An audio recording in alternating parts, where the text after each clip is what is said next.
ជំរាបសួរពុកម៉ែបងប្អូនបាទឥឡូវនេះខ្ញុំមកដល់ខាងបាទខេត្តកំពង់ធំបាទនៅក្រុងស្ទឹងសែនហ្នឹងណាបាទឥឡូវនេះគឺ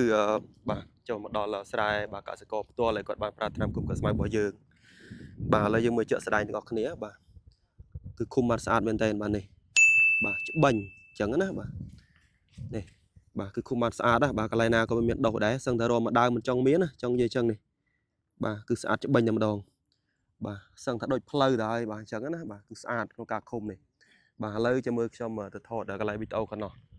បាទដែលគាត់អត់បានបាញ់ឃុំមានន័យថាឆ្លងតែមកភ្លឺឯងអញ្ចឹងណានេះភ្លឺនេះភ្លឺប៉ុណ្ណេះណាឥឡូវយើងចុះ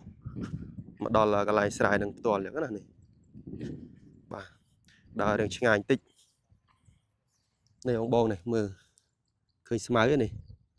បាទនឹងគឺចេញមកស្ញេះមកតែម្ដងអញ្ចឹងណាបាទគឺចេញមកច្រើននេះសិតតែស្មៅហីបាទគឺស្មៅចេញខ្លាំងមែនតើនេះបាទសិតតែស្មៅដុះនេះឃើញទេបាទនេះស្មៅអញ្ចឹងណាបាទ